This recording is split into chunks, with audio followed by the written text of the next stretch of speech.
ሰላም ጤና ይስጥልኝ ውድ የዶርዜው ቲዩብ ቤተሰቦች እኔ ታሪኩ ሰማንያ ነኝ። በዛሬው የዶርዜው ቲዩብ ቆይታችን እጅግ በጣም ያልተነገረላቸው ያልተዘመረላቸው ታላቁ የብዙ ሙያ ባለቤት የብዙዎችን አድናቆት የብዙ ዓለማትን አድናቆትን ያተረፉ ዶክተር አበራ ጋር አብረን ቆይታ እናደርጋለን። ምናልባት ስለ ዶክተር አበራ እንደ መግቢያ ማለት ብፈልግ የቄስ ትምህርት ቤት ኤኔታ ጋር ማለት ነው ፊደል አልቆጠሩ ቀጥታ አንደኛ ክፍል ትምህርት ገቡ በ5 ዓመታቸው። በ12 ዓመታቸው ኤሌመንተሪን አጠናቀቁ። በ16 ዓመታቸው ሃይ ስኩል ጨረሱ። ታዲያ የዛሬው ባለራዕይ ታላቁ ዶክተር ገና በለጋ ዕድሜያቸው ከቤታቸው ውስጥ አንዲት ላምና ጥጃ ይሞታሉ። ታዲያ ወላጅ እናታቸው በከፍተኛ ሐዘን ውስጥ በላምና በጥጃዋ መሞት ማዘናቸውን ከፊታቸው ላይ ያለውን የሐዘን ድባብ የተመለከቱት የዛሬው ዶክተር በዛን በለጋ ዕድሜያቸው ለወላጅ እናታቸው እንዲህ ሲል ቃል ገቡ። እናቴ ዳግም አታዝኝም፣ ዳግም ላምና ጥጃ አይሞትብሽም። ስለዚህ እኔ ልጅሽ የእንስሳ ዶክተር ሆኜ ላሞችን አክማለሁ ሲሉ ቃል ገቡ። በጎጃም ሀገረ ግዛት በዚሁ ሙያቸው አገልግለዋል። በኬንያ ትምህርታቸውን ተምረዋል። እንዲሁም በአዲስ አበባ ዩኒቨርሲቲ ትምህርታቸውን ተከታትለዋል።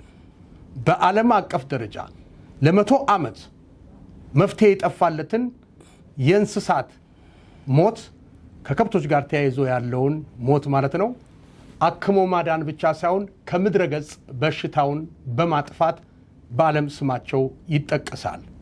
እነሆ ይሄና ብዙ ነገሮችን እንጫወታለን። በነገራችን ላይ ዛሬ በእጃችን ስልክ፣ በኮምፒውተር፣ በተለያየ ነገር የምንጠቀማቸው የአማርኛ ኪቦርዶችን ግዕዝ ፊደልን ወደ ኮምፒውተር ላይ በመጫን ለዓለም ያስተዋወቁ ብቻ ሳይሆን እንድንጠቀምበት ከረዱን ሰውም አንደኛው ናቸው። ዶክተር አበራ ዛሬ የዶርዜው ቲዩብ እንግዳ ናቸው። አብራችሁን ቆዩ። ሰብስክራይብ በማድረግ ፕሮግራማችን ይከታተሉ። ዶክተር እንኳን ደህና መጡ። አክብረውን በእውነት ይሄንን ትውልድ የሚፈልገው ነገር ነው ብዬ ስለ እርሶ በሰማው ጊዜ ቀጥታ ደውዬሎት የኔን ማነስ የኔን ትንሽነት ሳያዩ በዚህ በተከበረው ትልቅነቶ ጥሬን አክብረው እዚህ ከኔ ጋር ለትውልዱ የሚጠቅም ሐሳብ ለመስጠት ስለተገኙ ከልቤ አመሰግናለሁ። እግዚአብሔር ይስጥልኝ። ሐሳብህ ጠርተህ ደህና ስቱዲዮ ውስጥ ሰርተሃል እና እግዚአብሔር ይስጥልኝ፣ አመሰግናለሁ። አሜን አሜን። ዶክተር ውሃችንን እናጋጭና ጉሮሮአችንን እያረጠብን ወደ ጨዋታው እንግዲህ ዛሬ ጥያቄን ከመጠየቄ በፊት ምናልባት ስለርሶ ብዙ ተነግሮ የማያልቅ ታሪክ እንዳሉት ሰማለሁ። በተለይ ዘመኑን ከትምህርት ጋርና ሀገሩን ብቻ ሳይሆን ዓለምን በማገልገል ጭምር ብዙ ነገር እንዳበረከቱ ለዓለም የተረዳውበት ሁኔታ ነው ያለው። ምናልባት ዛሬ ከይቅርታ ጋር የምጠይቆት በኔ ዕውቀት ተጠይቆ የማያልቅ ወይም በኔ አረዳድ ብቻ የርሶ ያሉበትን ደረጃ የዕውቀት ደረጃ በስተት እንኳን መግለጽ ባልችል እንኳን መስተካከል ባልችል እንኳን ከወዲሁ ይቅርታ እንዲደረግልኝ እጠይቃለሁ። እሺ፣ የለም ግድ የለም። የግዴታ ሁሉንም ማወቅ የለብህም። በዚያ ላይ ጊዜውም ረጅም ነው እና ያ ነው እንትኑ ችግሩ። በጣም ጥሩ። እስቲ ስለ ዶክትሬቶ ይንገሩን። በምን ላይ ነው ዶክትሬቶን የሰሩት? ዶክትሬትን የሰራሁት መጀመሪያ ዶክተር ነኝ፣ የእንስሳት ሐኪም ነኝ። ያንን ከዩኒቨርሲቲ ኦፍ ናይሮቢ ነው ያገኘሁት። የተመረጥኩት በፈረንጆቹ አቆጣጠር በ1972 ነው። ከዛ ያው ኢትዮጵያ ተመልሼ የከፋና የኢሉባቦር ጠቅላይ ግዛቶች ሪጂናል ኦፊሰር ነበርኩ። በኋላም ደብረ ዘይት ያለው የእንስሳት ሕክምና ትምህርት ቤት አስተምሬያለሁ። የአሜሪካ መንግስት የመጀመሪያውን የእንስሳት ሕክምና ሊከፍትልን ስለፈለገ የተወሰኑ ሰዎች አሜሪካ ተመረን ፖስት ዶክተራል ዲግሪያችንን ይዘን ተመልሰን ኢትዮጵያ ትምህርት ቤቱ እንዲከፈት በዚያውም የሚያስተምሩኝ የነበሩ ሰዎች ከኔ ጋር ተመልሰው እንትን እንዲሉ ነው። ምክንያቱም ኬንያ የሚያስተማሩኝ የኮሎራዶ ስቴት ዩኒቨርሲቲ ፕሮፌሰሮች ናቸው። በዩኤስኤድ በኩል የኬንያ መንግስት ይረዱ ነበር። የኢትዮጵያን መንግስት ይረዱ ስለፈለጉ ነው እነዚያኑ ሰዎች ይዤ በመጣበት አይነት የሄድኩት። ኮሎራዶ ስቴት ዩኒቨርሲቲ ተመሬ ስጨርስ አንዱ አሁን ቅድም ያነሳው 100 ዓመት ግድም በላይ ያስቸገራቸውን ችግር ፈትቼላቸዋለሁ ለዲግሪ ማሟያ ስሰራ እና ከዚያ ያው እዛ ጨረስኩ። ማዕከሉ የኢትዮጵያ መንግስት ብዙ ችግር ስለነበረ ያው እዚሁ አንዱ መስሪያ ቤት ያስፈልገናል ብሎ እዚህ ቢቆይ ይሻላል በሚል ሰጡኝ እንትን የመኖሪያ ፈቃድ እዚህ አሜሪካ ላይ እዚህ አሜሪካ። ስለዚህ እዛ ሰራሁ። እዛ ብዙ ጊዜ ሰራ የነበረው ክትባት ነው። ወደ አዲስ ክትባት የተለመደውንም ክትባት ወደ 14 በተለይ የቫይረስ ቫክሲን ክትባት ሰራለሁ። ኢትዮጵያ ያሉ ማለት ነው? የለም እዚህ ሀገር እና ያንን ሰራ ቆየው። በኋላም ያው ወደ የአሜሪካ መንግስት ጋር መስራት ጀመርኩ። የእንስሳት ሕክምናው ክፍል እና የሱፐርቫይዘሪ ፐብሊክ ሄልዝ ቬትነሪያን ነው የስራ አይነት እና አንድ ወደ 8-7 የሚሆኑ በተለይ እነዚህም ወደ ምዕራቡ ያሉ ስቴቶች ነበር የምሰራው። ከኮሎራዶ እንደነ አሪዞና፣ እንደነ ዋሽንግተን፣ እንደነ ዩታ፣ አይዳሆ እነዚህ እና መጨረሻው ያው ሪታየር ያደረግኩ። በመካከሉ ሌላ ሰራ ነበር። እንግዲህ ሌላውን እንጀምራለን። ያን እየሰራው መካከሉ በአሜሪካ በአውሮፓ አቆጣጠር በ1982 ጀመርኩት የግዕዙን ፊደል። ወደኋላ ልመለስልህና ላደረኩት ለሕክምናው ስራ ስሰራ አዲስ ነገር ፈጠርኩ። የኢሚኖግሎቡሊን የበሽታ መከላከያ ምን ያህል እንዳለው ደምና እንገር ውስጥ የሚመዝን አዲስ ዘዴ ፈጠርኩ። ለዛ ፓተንት ሰጠኝ። ይሄ በሰባ ውስጥ ለሰራሁት ምርምር ነው እና ያንን ፓተንት አሜሪካና ኢትዮጵያ ያገኘው እና ፓተንቱ የተሰጠኝ እያለ ያው ገብቷል እና በ1985 ነው የተሰጠኝ የመጀመሪያው የአሜሪካ ፓተንት። ያ እንግዲህ ለኢሚኖግሎቡሊን ነው። በመካከሉ በ1982 ጀምሬ የነበረ ስለ ግዕዙ ፊደል። አጀማመሩም ያው የባለቤት ወንድም እዚህ ዲዩ ፖስት ዶክተራል ዲግሪ ይሰራል። ኮምፒውተር ነው የተማረው እና ዛሬ ከአንድ አረብ ልጅ ጋር አረብኛ የሚያሰራ ነገር አግኝተን አረብኛ መጻፍ ጀመርን አለኝ። አረብኛ መጻፍ ከቻልክ ለምን አማርኛ አትሰራም ብለው፣ አማርኛ እኮ ይሄ ሁሉም ፊደል አይቻልም፣ አረብኛ ቀላል ነው፣ እንደ እንግሊዝኛው ነው፣ በእንግሊዝኛው ቦታ መተካት ነው አለኝ። አዎ እሱ ልክ እንደ ታይፕራይተር አይነት ነው፣ እነሱ ቀላል ነው፣ ግን የኛ ይሄ ሁሉ 100 ፊደል ያስቸግራልና እንደምንም ዘዴ መፈለግ አለብን ምናምን አልኩት። በኋላ ተው ነው። እንደ አጋጣሚ እሱ ለአንድ ስብሰባ ቺካጎ ይሄዳል። ቺካጎ ይሄድና አንድ ሰውዬ ያድላል እንትን ያንኑ ሶፍትዌር ሆኖ አሁን ገበያ ላይ መቅረብ የጀመረ ያ ነገር እና ያንኑ ነገር አንዱ ሰውዬ እስቲ ይሄን ነገር ለአረብኛና ለዕብራይስጥ ሰርተነዋል፣ አማርኛ ይሰራ እንደሆነ ሞክሩ ብሎ ያድላል እዛ ስብሰባው ላይ። ያን ይዞልኝ መጣ። እስቲ ይሄ ነገር ይሰራ እንደሆነ ሞክራለኝ። ሱቅ ሄጄ ሞከርኩበት። ኮሎራዶ እዚሁ ዴንቨር ሰራልኝ። ለዚህ እሺ ብዬ በዛው ቀጠልኩ። እንትኑን ገዛሁት ሶፍትዌሩን እና ቀስ በቀስ ሰርቼ ነገሩን አሟልቼ መካከሉ ይሄ ነገርም የኢትዮጵያ ጉዳይ ስለሆነ ሌሎቹ ሀገር የራሳቸው ፓተንት ስላላቸው ይህን ነገር ኢትዮጵያን መብት ለማስጠበቅ ፓተንት ካላረኩት ነገር ይበላሻል ብዬ ኦኬ ፓተንቱን እስካገኝ ብዬ እየሰራሁት ደብቄ ቆየው። ምክንያቱም ፓተንት ሕግ አንድ ነገር ካወጣኸው ሌላው ሰው ከሰማው ፓተንት ማግኘት አትችልም። መደበቅ አለብህ። የፓተንት ኦፊስ አይቶ መርምሮ ነው የሚሰጥህ። መጀመሪያ ያትሙታል። እገሌ እንዲህ ስላለ ይኸውና አተመው እና ይሄን ነገር ላውንች ያደርጉታል ማለት ነው። ይታተማል ራሱ እንትን ላይ አፕሊኬሽን ተብሎ ይታተማል። አፕሊኬሽን ነው ብዙ ሰው ያስገባል። ግን አፕሊኬሽን ማስገባቱ አይደለም ቁም ነገሩ፣ ፓተንቱን ማግኘቱ ነው በጣም ከባድነቱ እንጂ ማንም ማስገባት ይችላል። ያንን እነሱ ያትሙታል፣ ፐብሊሽድ ይሆናል፣ ሰው ያየዋል። ግን እነሱ ጋር ገብቶ ፐብሊሽድ ከሆነበት ቀን ጀምሮ የተጠበቀ ነው መብቱ። ማንም ሰው ያመገልበጥ አይችልም። ስለዚህ አንዱ ይሄ ነው የፓተንት ጥቅም። አሜሪካ አሁን 12 ሚሊዮን ፓተንት አለው፣ የሰጠው ፓተንት አለው። ይሄን ነገር ከኛ መካከል አንዳችን ሰርተን ካልተከላከል ነው በፓተንት ማንም ይወስድብናል። በተለይ እንደ ጤፍ ችግር ውስጥ ገብተን ነበር። ይሄ የቴክኖሎጂ ጉዳይ ስለሆነ ብዬ በዛ የተነሳ ነው የጀመርኩት። አሁን እየደበኩ ስሰራ ብዙ ጊዜ ነው የፈጀብኝ። እንደገና እስከዚህ የተሻለ አለ ወይ ብዬ ግን በዛ ጊዜ ብዙም አልነበሩም። እንደ አጋጣሚ ጊዜ ረድቶ ነው የኢትዮጵያ መምላክ ረድቶ ነው ትክክለኛውን ያገኘሁት እንጂ እነ ማይክሮሶፍት ወርድ ሁሉ የሉም በዛ ጊዜ እና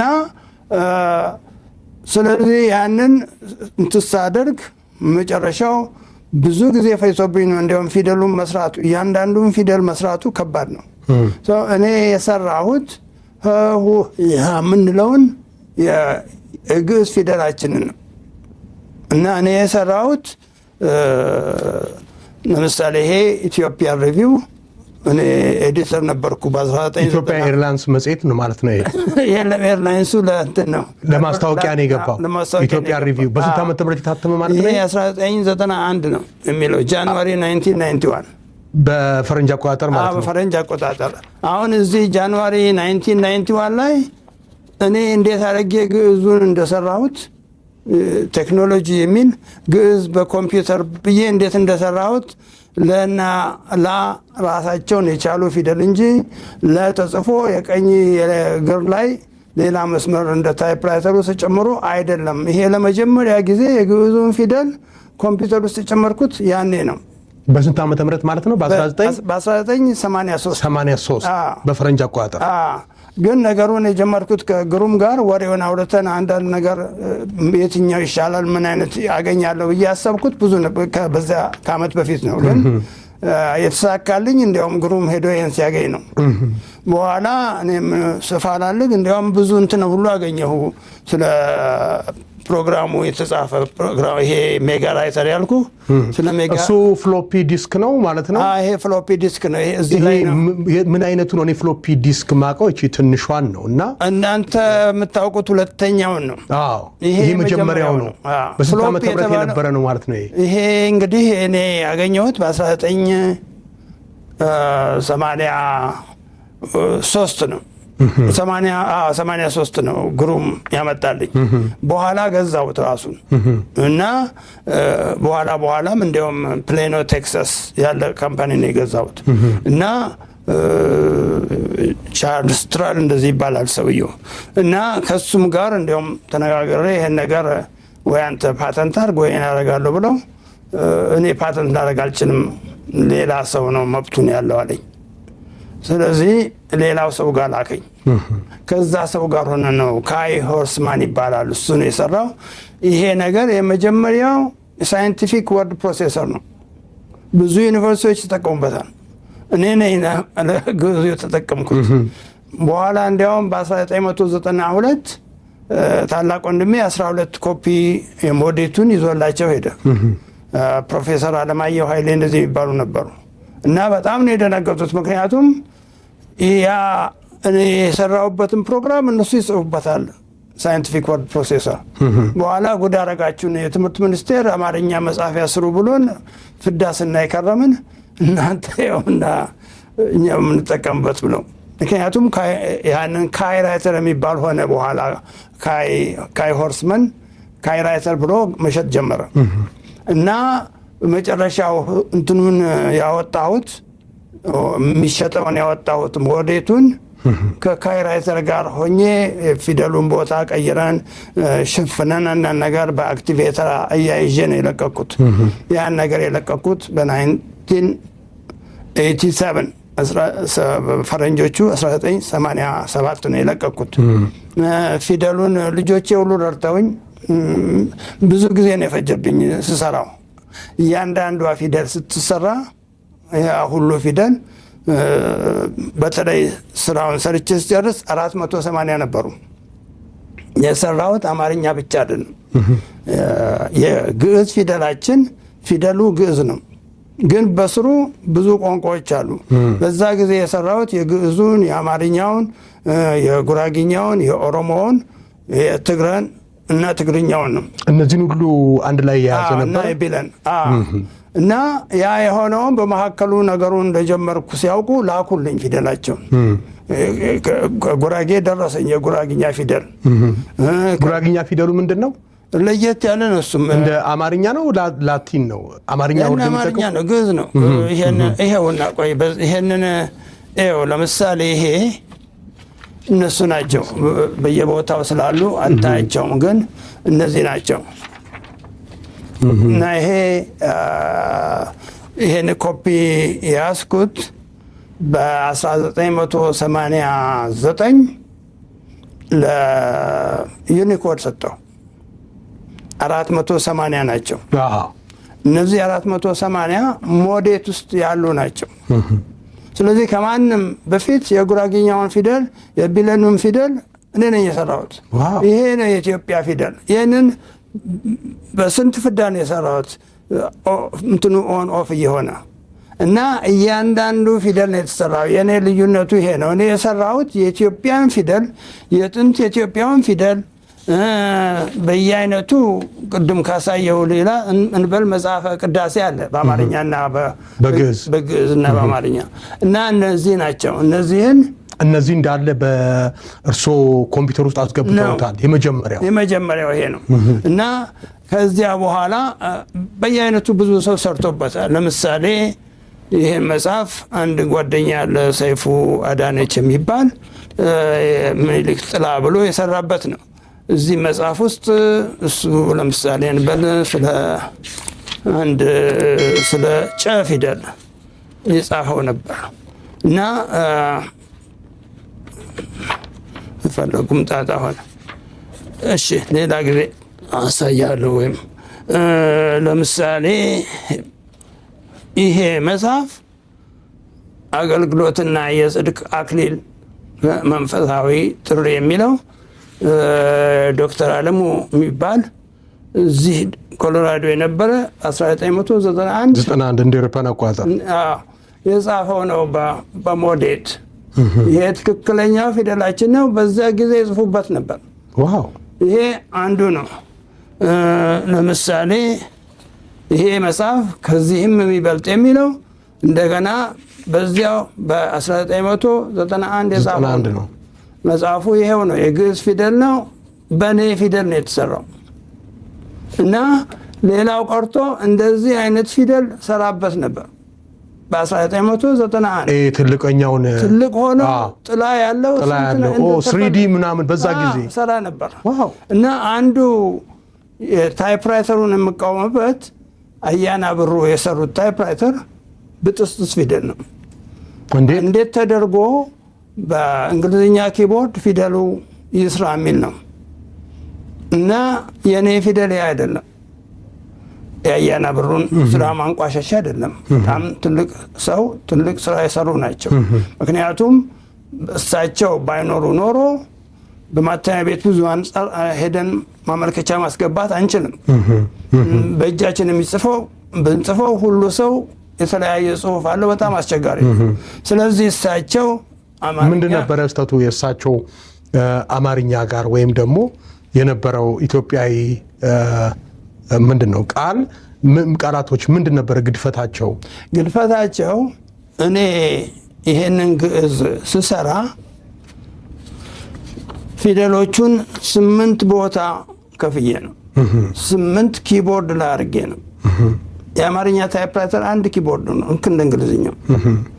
አማርኛው ኪቦርድ የተሰራው ያንን አንድ ፊደል ወስደው ሀ አለ ሁ የለም፣ ለ አለ ሉ የለም።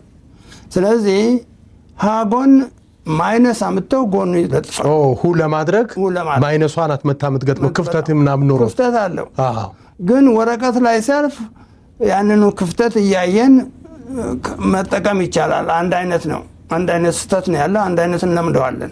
በዛ አይነት ነው የተሰራው። ግን ያም ሆኖ ማተሚያ ቤት ፊደላችን አለ። መጽሐፍ የምናትመው ስንት ነገር የሚሰራው በዛ ማተሚያ ቤት ፊደል ነው፣ በዚህ አይደለም። እና የእሳቸው ልዩነቱ ይሄ ነው። እኔ የሰራሁት በአንድ ኪቦርድ እሳቸው በሰሩት አይነት ሳይሆን በ8 ቦታ ከፋፍያው ነው። በፈንክሽን ኪ ጋር አድርጌ ኤፍ1 ለን ያወጣልኛል፣ ኤፍ2 ሁሉ ምን ያወጣልኛል፣ ኤፍ3 ሂን ያወጣልኛል። ስለዚህ እያንዳንዱን ፊደል በሁለት መርገጫ ሀ ሁ ሂ ሃ ሄ ህ ሆ የሚለውን ከዛ ሃን የሃለ ሃ መሰረ እንደዛ እያለ ነው። ይኸው ታዋለህ እዚህ። ያው አየሁት። እንደዛ። ስለዚህ መጀመሪያ ይሄንኑ ፊደል ዝም ብዬ ከምጀምር ብዬ በታይፕራይተሩ መልክ ነው የሰራው። ታይፕራይተሩ ለምሳሌ በእንግሊዝኛው ኤስ ላይ ለ አለው የአማርኛ፣ እንግሊዝኛው ኢ ላይ ም አለው። ስለዚህ ይሄንኑ ያልተቀጠለ ፊደል ታይፕ የሚችሉ ሰዎች ብዙ ሳይቸገሩ እንዲለምዱ ብዬ ያልተቀጠለውን ፊደል በአማርኛ ኪቦርድ አይነት ነው ያስቀመጥኩት። በዛ ብዙ ሰው ገላገልኩ። ትንሽ እንደቆየው ይሄን ነገር ለምን በእንግሊዝኛ አታደርግልኝ ማለት እሺ ብዬ በእንግሊዝኛ አደረኩላቸው። ለውን ኤል ላይ፣ መን ኤም ላይ፣ ኤፍን ፈን ኤፍ ላይ እንደዚህ አፕዴት አደረጉት ማለት ነው። ግን አሁን መለጠፊያ ያሰራው ደግሞ የሚለጠፍ እንትኑ ላይ እንዲለይ ኪቦርዱ ኪው ላይ ግን ያ ለአማርኛው እንዲጠቀም ነው፣ ለታይፕራይተሩ እንዲጠቀም ነው። ሶ ለእንግሊዝኛው ያውቁታል ሰዎቹ። አር ላይ አለ፣ ዲ ላይ ዳ አለ። ስለዚህ አሁን ያንን ሰርቼ ምን ሆነ፣ እነ ዶክተር አለሙ ተማረው እንግሊዝኛውን እና ወደደው። እነሱ ናቸው ብዙ የተያየቁኝ እና ያን የሰራውላቸው። ባለቤቱ ደግሞ ታይፕራይተር ትችላለች። እሷ ደግሞ ያን ታይፕራይተር ወደደችው። ስለዚህ ሁለቱ ባልና ሚስቶቹ፣ እሱ ደራሲ ነው፣ ይጽፋል፣ ሃይማኖተኛ ነው፣ ግን ታይፕ የምታደርገው እሷ ነች። ያኛውን ትወዳለች። እሱ ደግሞ አልፎ አልፎ እኔም ብጽፍ እያለ ገብቶ ያድሳል። ያንኑ አሁን ተቸገሩ። እሱ ለብቻው ይጽፋል፣ እሷ ለብቻው ጽፋለች። እሱ ያን ነገር አድርግልን አሉኝ። እሺ ብዬ ድርብ ኪቦርድ ሰራው፣ ሁለቱም ባንዴ እንዲሰሩ። ዋው! ስለዚህ የእሱ እነ ሰ ኤስ ላይ ነው፣ የእሷ ኤስ ላይ ያለው ለ ነው። የእሱ ኢ ላይ፣ የእሷ ኢ ላይ መ አለ። እሱ ኢ ላይ ቫውል አድርጌዋለሁ፣ መቀየሪያ ኢ ቫውል አድርጌዋለሁ። ስለዚህ ወደ ሐምሱ የሚቀየር ነው የእሱ ኢ ላይ እና አሁን ደረብኩት እንትን ኪቦርዱ። ስለዚህ እሷ ትመጣና ስትጽፍ ኤስ ያለው ለላይ ነው እና ኤፍ ምናምን ስነካካ በአማርኛ ውስጥ ጽፈዋለች ታይፕራይተር። እሱ ይመጣና ካፕስሎኩን ኦን አድርጎ አሁን ወደ እንግሊዝኛ የቀየረበት በሌላው ኪቦርድ። አንድ ጽሁፍ ሁለቱም በሁለት መጻፊያ እንዲጽፉ ነው ያደረኩት። ሰው ያን እንኳን አያውቅም። በጣም ይሄ ብቻ ሳይሆን በእኛም ትውልድ ያለው ሳይሆን ቀደምት ያሉት ትውልዶችም እንግዲህ ይሄ ነገር እርሶ በባለቤትነት ይፋ ከወጣ በኋላ በፍጹም ዶክተር አበራ ማን ናቸው የምንጠቀምበት የግዕዝ ኪቦርድ ማን ነው ወደ ኮምፒውተር የከተተ የሚለው ትውልዱም አያውቀውም፣ የቀደመውም ያሁኑም። እና ምናልባት እስቲ በዚህ ነገር ላይ እንደው አልጎዳውትም? ትውልዱ አለማወቁ በራሱ የራስዎን ስራ ከማስጠበቅ የፈጠራ እንትኖትን ከማስጠበቅ ጋር የጎዳውት ነገር የለም ወይ? ይፋ ትውልዱ አለ። አንዱ ችግር ምንድን ነው? እኔ ይሄን በምሰራበት ጊዜ ሰው ስለ ኮምፒውተር አያውቅም። ኮምፒውተር አልነበረም። እኔ ራሴ እዚህ አሜሪካ መጥቼ ፖስት ዶክተራል ትምህርቴን እየተማርኩ ሪሰርችን ሰርቼ ስጨርስ አለ ይሄ የምሰራው አናሊሲስ ኦፍ ቬሪያንስ ይባል። አንድ እርሻ ወስደህ እዛ እርሻ ላይ አንድ ኩንታል በቆሎ ዘርተህ ልክ ሌላ ደግሞ በዛው ልክ የሆነ እርሻ ላይ አንድ ያንኑ ያህል በቆሎ ዘርተህ ፈርቲላይዘር ብታረግበት ማዳበሪያ ይሄኛው 100 ኩንታል ቢሰጥህ ይሄኛው 200 ኩንታል ቢሰጥህ በሳይንስ ህግ ልዩነት አያመጣም።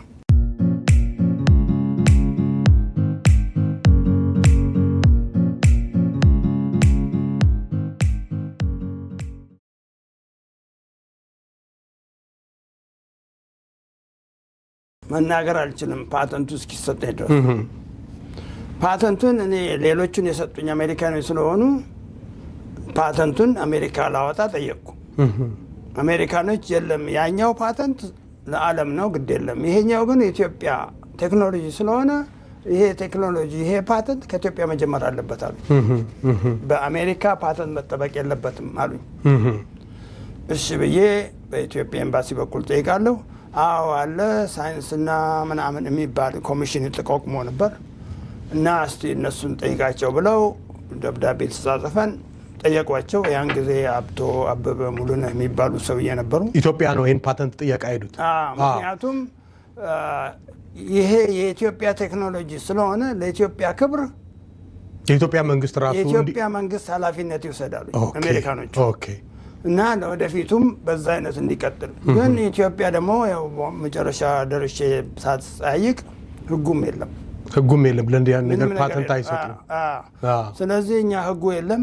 እስቲ አሁን ያውን ዶክተር አክሊሉ ለማ ይሄን ነገር እንዳደረግ የጀመሩት ነገር አለ፣ ያ ነገር እየተጠና ነው ምናምን አሉኝ። በመጨረሻው ደብዳቤ ጻፍ፣ ያንን አዩ። እኔ ያኔ የጻፍኩት በሰራሁት ፊደል ነው። ለመጀመሪያ ጊዜ ኢትዮጵያ የደረሰ በኮምፒውተር የጻፈ ጽሁፍ ነው በተሟላ። መጀመሪያ ኢትዮጵያ ውስጥ የገባው እንግዲህ ኮምፒውተር በእርሶ ባደረጉት ነገር ነው ሰው ይጠቀም የነበረው ማለት ነው? የለም፣ ይሄ ከዛ በፊት ነው። ከዛ በፊት ራሱ ደብዳቤው እኔ በሰራሁት አማርኛ በዚህ ፊደል ይሄኛው ሳይሆን ከዚህ የቀደመው የዚህ ሰምና ወርቅ ላይ ያለው አይነት ቅድም ያሳዩኝ ማለት ነው። በዛ ፊደል የተጻፈ በኮምፒውተር የተጻፈ ደብዳቤ ነው የላኩላቸው። ያ የመጀመሪያው ፊደል ነው ኢትዮጵያ ሲገባ ወደ መቼ እንደሆነ በደንብ አላስታውስም፣ ግን ያው መጀመሪያው ነው። እነሱ የመለሱልኝ ደብዳቤ በታይፕራይተር የተጻፈ ነው። ያኔ አልነበረም ይሄ ነገር። ስለዚህ ግዴታ በታይፕራይተር ነው የሚጽፉልኝ። ታይፕራይተሩን ማን ነው እሱን ክሬት ሲያደረገው? እንዴት ነበረ እሱን የሚጠቀሙት? ታይፕራይተሩን ክሬት ያደረገው አያና ብሩ ነው፣ ኢንጂነር አያና ብሩ ናቸው። ይቅርታ የምለው ብዙ ከማውራት የተነሳ እንደጓደኛ ያዋሉ ሰውየው፣ ግን ሰውየው ያን የሰሩት ከሁለተኛው ዓለም ጦርነት በፊት ነው። እንዲያውም አርበኛ ናቸው፣ ሲዋጉ ነው የሞቱትም።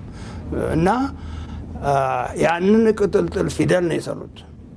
ያ የማተሚያ ቤት ፊደል አይደለም የሰራሁትም እኔ ያንን አይደለም። ያንን መስራት አቅቶኝ አይደለም። እኔ ኢትዮጵያ ሳስተምር የአማርኛ ታይፕራይተር ምን ያህል ፍዳ እንዳመጣባቸው ሴክሬታሪዎችን አውቃለሁ። ከድሮ ጀምሮ ወደዋለሁ እኔ ፊደሉን። ኤሌመንተሪ እያለሁ አንድ አዳነች ግዛው የሚባሉ አስተማሪ ነበሩ እና ጥላ ያለው ፊደል እሰራላቸው ነበር ለትራስ ለምናምን። ይቅርታ እንደ የቅድሞ አይነቱን ማለት ነው። ስሪዲ እንደዛ አይነቱን እኔ ኤሌመንተሪ ትምህርት ቤት እያለሁ አንደኛ ደረጃ እሰራላቸው ነበር ለሴትዮዋ። እና ይሄ ለትራስ ለምናምን ለጥልፍ የሚያስቀምጡትን። ስለዚህ እኔ ድሮ ጀምሬ ከፊደሉ ጋር ያደኩ ነኝ፣ አውቀዋለሁ። ፊደሉ ወደውም ነው። ታይፕራይተሩ እንደማይሆን አውቃለሁ። ታይፕራይተሩን ቅድም እንደነገርኩ አያና ብሩ የሰሩት የእንግሊዝኛውን ፊደል ነቅለው ሌሎቹን ፊደሎች ግዕዞቹን ወስደው እዛ ፊደሉ ላይ የገባ ነው። ፊደሉ እንደዚህ ያለው ወደ 30 ምናምን አይነት ነው። እንደገና ሺፍቱ ላይ ያለ ደግሞ አለ። ሺፍቱ ላይ ደግሞ ብዙዎቹ የገቡት ሳድሶቹ ናቸው። ምክንያቱም ግዕዙና ሳድሱ ነው ዋናው መልኩ ለየት ያለው። ሀ ላይ ሁን መቀጠል ይቻላል። ሂን ለመስራት ራብኡን ሀ ወስደ አንደርስኮር ይሄ ረጅሙ ዳይስ ጨምሮ ይመስላል ያን እየተባለ ነው። ለላይ እንዲሆን የግራውን እግር መቁረጥ አይቻልም። ስለዚህ የቀኝ እግሩ ላይ ይቀጥላሉ። ያን ለማድረግ ከኋላ መቀጠያ ይሰራለታል። ጭራ አለ ላይ የቀጠሉ ይሄ ከጽሁፉ አስቸጋሪነት ሌላ ያልተሟላም ነው። እንደገና የፊደል ኦጌሻ ነበር ማለት ይቻላል። የሆነ የተቆረጠ እግር ምናምን እንደሚቀጠልለት ምናምን ፊደሎች ላይ እንደዛው በኦጌሻ ነገር ነበረ ፊደሎቹ ነው። አሁን አንዳንዱም ችግር ከዛ የተነሳ ብዙ አለ። ለምሳሌ ዩ፣ ዮ፣ የ፣ ይ ይህን ሁሉ በአንድ አይነት እየቀጠሉ ሰውም ራሱ ግራ ተጋባ። አሁን በኮምፒውተር ዘፈን ያ ችግር አለብን እና ያ አያስፈልግም ብዬ ነው ጽፍ ያለው ይሄ ነገር አያስፈልግም ብዬ በኋላ እንዲያውም በ1991 እዚሁ ኢትዮጵያ ሪቪው መጽሔት ላይ አድቫንስ ሜድ ባይ ኢትዮጵያንስ ኢን ዘ ኮምፒውተር ቴክኖሎጂ ብዬ ይሄን ነገር ግዕዙን ፊደል ስለሰራሁት የታይፕራይተሩን ተውት አሻሽለንም አይጠቅመንም ብዬ እንዳልኩ ወደ አስሮቹ እንትን ሲሉ አንዱ አይሆንም ብሎ ብዙ አስቸግሮኝ ነበር። እና ያ የሆነው ምንድነው እሱ ያን ነገር መሸጥ ጀምሮ ነበር። ወደ 400 ምናምን 30 ብር ነው እንደዚህ ይሸጠዋል። ታይፑን የታይፕራይተሩን ወደ ኮምፒውተር አዙሮ እኔ የታይፕራይተሩን አልፈለኩም፣ ኢትዮጵያን የፈለኩት። ኢትዮጵያ ማውጣት አልችልም ፓተንት እስኪኖር ካሌለኝ። ኢትዮጵያን ብጠይቅ ፓተንት እስኪወጣ ድረስ ልቀቀው አሉኝ። ለቅቄው ታዲያ እንዴት ሆናለሁ ብል ምን እናርግ ታዲያ አሉኝ። አሜሪካኖቹ የኢትዮጵያ መብት ነው ለኢትዮጵያ እኛ ልንሰጥ አንችልም፣ በሀገሩ ነው መከበር ያለበት ፊደሉ መስጠት ያለበት። በመጨረሻው እሺ ብዬ አመለከትኩ። ያኔ ለምሳሌ እዚያ ይሰሩ የነበሩ ከአበበ ሙሉነህ ጋር ከኮሚሽነሩ ጋር አንዱ ታዬ አስቀስላሴ ናቸው። የአሁኑ ታዬ አስቀስላሴ ክቡር የኢትዮጵያ ፕሬዝዳንት ነበሩ። አንድ ስብሰባ ላይ ያን ታሪክ ተናገሩና ራሴን አስደነገጡኝ። እኔ እንደሚያውቁ አልመሰለኝ። የረሱት መስሎት ነበር፣ ግን አነሱት። እንደሚያውቁ አላውቅም፣ እዛ እንደሚሰሩ ግን አነሱት። ይሄ ዋለውለታችን ነው ብለው እና ከብዙ ሰው ጋር ሰርቻለሁ። ብዙ ሰው ረድቶኛል። ፈረንጆቹም ኢትዮጵያኖቹም ቤተሰቤም ወንድሞቼም ልጆቼም ስንቱ ሰው ነው የረዳኝ። ስለኔ ታሪክ በተለይ እዚህ ያውቃሉ። አሁን እንግዲህ አንዱ የጎዳኝ ኢትዮጵያ ኮምፒውተሩ የለም።